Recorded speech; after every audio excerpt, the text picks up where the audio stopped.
Setbacks are part of the entrepreneurial journey. And while no one makes plans to fail, our missteps so often lead us to breakthroughs and success. Excellence matters. And because of that, we have the opportunity to experience something that is more fulfilling and God-honoring than a graph that travels up and to the right. Thomas Edison held 1,093 patents for different inventions. Many of them, like the light bulb, the phonograph, and the motion picture camera, were brilliant creations that have a huge influence on our everyday life. However, not everything he created was a success. He also had a few flops, and yet his outlook was as inventive as he was. I have not failed 10,000 times, he said. I successfully found 10,000 ways that will not work. Inventions often fall flat. It's been suggested that 90% of startups rarely travel beyond their first step. So why am I standing on this field? Every athletic pursuit offers us a reminder of the power of perseverance. Excellence is most often a reflection of the hard work and faith it takes to get there. We hear of athletes sitting in front of their lockers with heads in hands after a tough loss, but this is just a dramatic prelude to them coming back stronger than ever, motivated to succeed because they are no longer afraid to fail. Instead, they recognize how it sharpens them and prepares them for something better. For the faith-driven entrepreneur, we'll experience difficulty just like everyone else, and we'll go through seasons when we have to make tough calls or unpopular decisions. What is different for us is the spirit that shines bright even in the darkest moments. It's the Holy Spirit within us. It's how we handle ourselves, how we treat others in the process. These are a reflection of what we truly believe about ourselves and about God. Our pursuit of excellence isn't reliant on success and failure. Instead, it is informed by the mountaintops and the valleys we experience along the way. And the way we weather these storms can help others flourish while also pointing them to the reason for our hope. Victor Ho founded Fivestars with the mission of transforming transactions into relationships. Then the startup hit a rough patch and needed to lay off 50 people. Best practices suggested handling the layoffs with surgical precision. Victor felt compelled to take a different approach that was consistent with the company's values, humbly admitting its mistakes, honoring the workers' contributions, and mobilizing the entire firm to help those being displaced. Why are we talking about a business owner who had to let 50 people go in a chapter on excellence? Well, let's watch and see.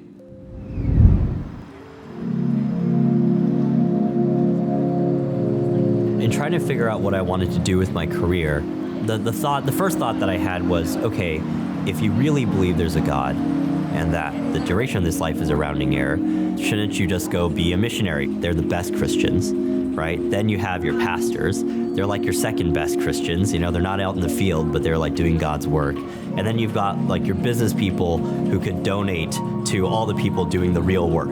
Obviously, that paradigm is completely wrong. And as I was going through this process of trying to figure out what I was supposed to do, I felt God tell me very clearly that, Victor, every believer is called to be a missionary, and business is your mission field.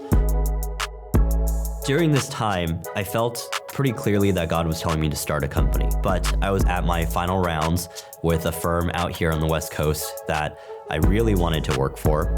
They were gonna pay $500,000 as a 22-year-old.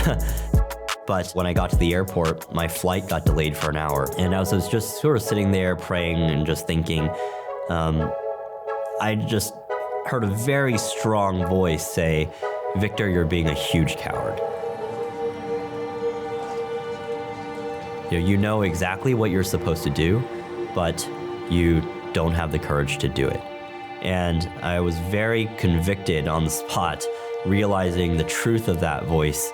And from the airport, I called all these places that I wanted to work at, and I told them I was sorry for wasting their time and having them fly me out and go through all these things, but I had to withdraw.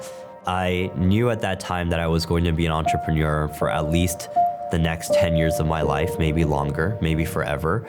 But I had no idea what would happen. I certainly would not have pictured, for instance, what Fivestars is today at that time. I would not even have had the audacity to picture something like this.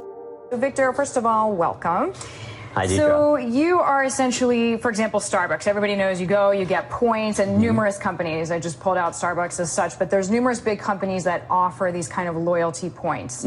You are solving a problem for smaller businesses, which really had no easy way to do that. Is that right? Yeah, that's absolutely right. So most big businesses, they have entire marketing teams working to create loyalty offers and promotions and to target all of their customers because they know the most valuable thing for their business is to bring their customers back again. Fivestars provides a rewards and marketing platform for local business owners. When you pay with your credit card, you can sign up for this rewards program. And as you leave that store, as you come back to that store, as we communicate to you when you're outside of the store, we can talk to you in a personal way.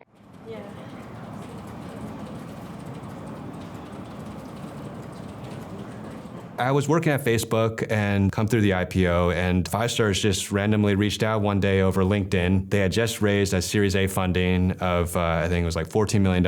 And through the course of the conversation, I realized that Victor was a person who followed Jesus. What I really enjoy about how Victor has brought this company to light is that he doesn't harp on the faith aspect, but he's instilled it in each one of us because we all understand that there is a foundation here that we can thrive off of. Victor is a Christian. Matt Doga, our other co-founder, is a Christian, but they don't make it weird. If you believe that, we are the reflection of Christ, then you're just trying to be yourself in some visible way, but it doesn't have like an ulterior motive. It's not calculated. And so when I think about what I'm trying to do at Fivestars, I'm trying to create an environment where people can be authentic to who they are, however they were made to be. And so if you want to create an environment where people are really comfortable bringing their whole selves, then you have to bring your whole self, right? The parts of yourself where you're worried if you show it, people might not like you.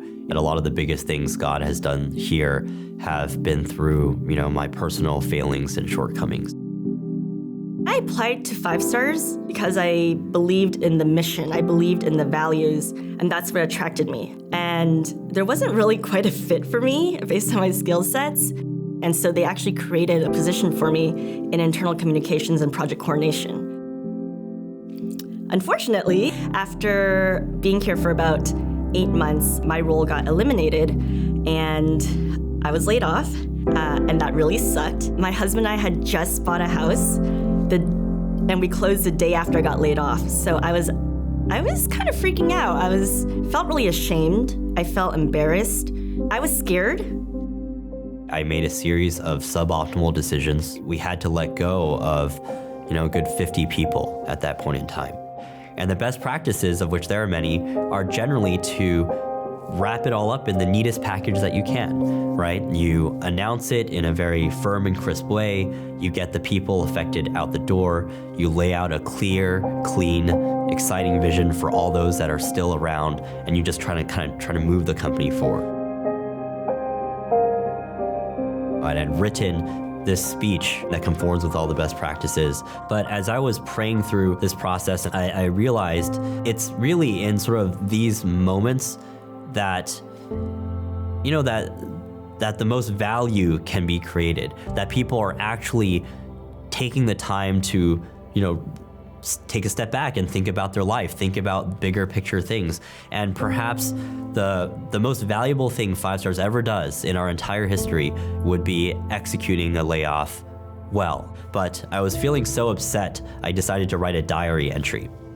And I don't keep a diary ever, but I decided to write this entry, and it basically starts with talking about how bad I feel for, what's happening, but also at the same time, how necessary I felt it was because of this confidence and excitement I realized I did have in the future it enabled. And as I was, going up to the podium to sort of announce this to the company, I was very compelled that actually the sterile the sterile best practices speech was not at all what I was supposed to deliver, but I was supposed to read my diary entry. It was not at all pretty, I was definitely crying up there, but I felt like those are the exact situations that are the richest, right? It's really when things are not going well that who you are is on display, and those are the greatest opportunities to create or reinforce the culture. I very much admired the way that leadership went about praying about this decision, how they executed. We encourage the entire company to go down and hug them and help them pack their desks. Victor wrote, he personally went onto every person's LinkedIn profile and wrote a paragraph or two about their personal work and how they contributed to the company. We helped to, get their resumes out there, and we helped to update them and try to connect them to our network, and as a team, as an entire company, facilitate their next transition. And just, a long host of little things that I would say are not at all best practice, but I found to be a lot richer, and in people even crying together or mourning the situation together, a lot more humanity than if you just try to do it cleanly. I had this sense of peace for a couple weeks, and by the third week, I opened up my computer to change my status on LinkedIn, to prepare for job searching, and literally, when I opened my computer, Claudia, our VP of People, called me, and I was surprised at first. I was thinking, did I get in trouble? Why is the VP calling me? And she actually called to offer me a job. She had an opening on her team for a recruiter. She saw skill sets in me and a personality and potential in me that could become a great recruiter that I didn't even know was in me. The output of this company is not just profit. Every company has values on their wall and on their website, but a lot of times they're just words on a wall. But here, we actually do live them out here. When I think about our duty as Christians, I really think about two things. First is the Great Commission, which we're explicitly called to. And then there's this concept of work, restoring the world to a pre-fall state around human flourishing. I'm Christian, but this is certainly not a Christian company. And so for me, it was just figuring out, okay, how do I reflect the Great Commission? How do I reflect human flourishing in whatever it is that we're building?